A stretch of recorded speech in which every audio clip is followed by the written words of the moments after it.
বিসমিল্লাহির রহমানির রহিম। নামাজের কাতার সোজা করা বিষয়ে একটু আলোচনা করব ইনশাআল্লাহ। আল্লাহ পাক যদি তৌফিক দান করেন। তিরমিজি শরীফ হাদিস নাম্বার 227, নুমান ইবনে বাশির রাদিয়াল্লাহু আনহু থেকে বর্ণনা। তিনি বলেন, রাসূল সাল্লাল্লাহু আলাইহি ওয়াসাল্লাম নামাজের ভিতর আমাদেরকে কাতার সোজা করে দিতেন। একদিন কাতারের ভিতর ঢুকে দেখেন যে এক জৈনব ব্যক্তি বুক বের করে দাঁড়িয়ে আছেন। আল্লাহর রসুল বললেন যে তোমরা অবশ্যই কাতার সোজা করবা, নইলে আল্লাহ পাক তোমাদের চেহারা পাল্টিয়ে দিবেন। এই সম্পর্কে আরও 5টা হাদিস আছে, আব্বাস থেকে, আনাস থেকে, হযরত ওমর রাদিয়াল্লাহু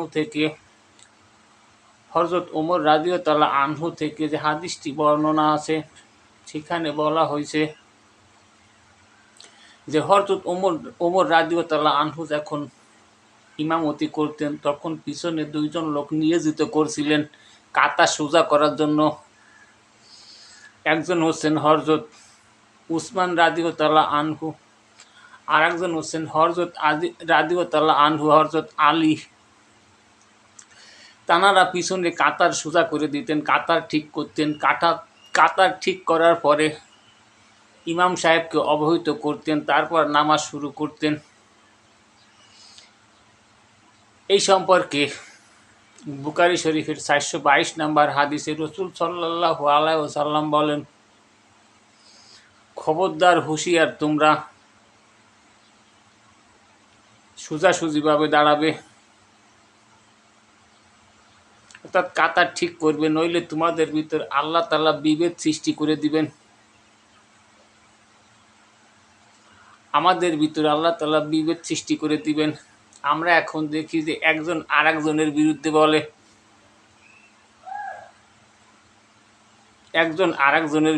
বলে, এর ভালো ও দেখতে পারে না। এগুলো আমাদের সমাজে এখনো আছে কি আছে না? আছে। 15 বছর, 10 বছর, 12 বছর ধরে নামাজ পড়ে, একটু রাগ হইলেও গালিগালাজ করে। অথচ আল্লাহর রসুল বলছেন যে সবগুলো সিয়াসিতের ভিতর ও বাইরে সব জায়গায় আছে যে মুনাফিকের লক্ষণ 3টা। বুখারী শরীফের বর্ণনায় পাওয়া যায় মুনাফিকের লক্ষণ 4টা। কথায় কথায় মিথ্যা বলে, আমানাতের মাল খিয়ানাত করে, ওয়াদা করলে ভঙ্গ করে, বিপক্ষে গেলে গালিগালাজ করে। অথচ আল্লাহর রসুল বলছে যে মুসলমানের গায়ে যদি হাত দেয় তাহলে কুফরি, আর গালাগালি করলে কবিরে গুনাহ, হাদিস থেকে পাওয়া যায়। রাসূল সাল্লাল্লাহু আলাইহি ওয়াসাল্লাম বলে গেছেন যে তোমরা অবশ্যই কাতার সোজা করবা, কাতার ঠিক করবা। কাতারের এত গুরুত্ব। আমাদের ভিতর তো এখন বিভেদ সৃষ্টি হয়, আমরা তো দেখতে পাই। আল্লাহ পাক সবাইকে বুঝার তৌফিক দান করুক, আমিন। বুখারী শরীফ হাদিস নাম্বার 402, আব্দুল্লাহ ইবনে বুয়াইনা রাদিয়াল্লাহু আনহু থেকে বর্ণনা। তিনি বলেন, রাসূল সাল্লাল্লাহু আলাইহি ওয়াসাল্লাম একসময় ফরজের নামাজ আদায় ফরজের ইকামত দিচ্ছিলেন।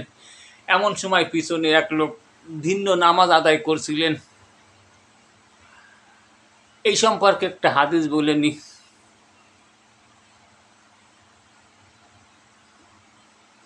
মুস্তাদ আহমদ হাদিস নাম্বার 984, আয়েশা রাদিয়াল্লাহু আনহা থেকে বর্ণনা।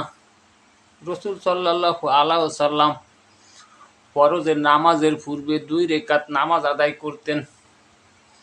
তা এত দ্রুত পড়তেন।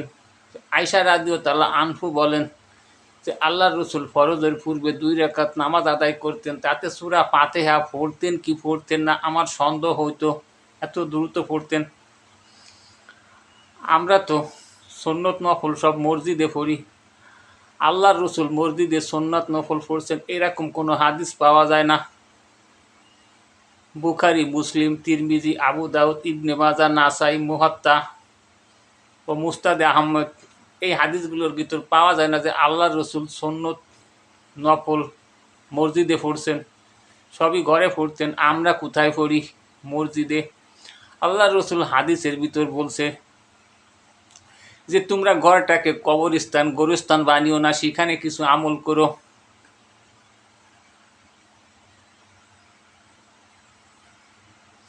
মুস্তাদে আহমদ হাদিস নাম্বার 932, সাওয়াল ইবনে সাদ থেকে বর্ণনা। তিনি বলেন, রসুল সাল্লাল্লাহু আলাইহি ওয়াসাল্লামকে জিজ্ঞেস করলাম ঘর ও মসজিদ নামাজ সম্পর্কে।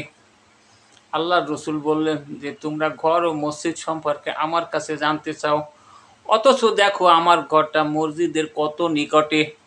তারপরেও আমার কাছে ঘরে নামাজ পড়া বেশি প্রিয় ফরজ ব্যতীত।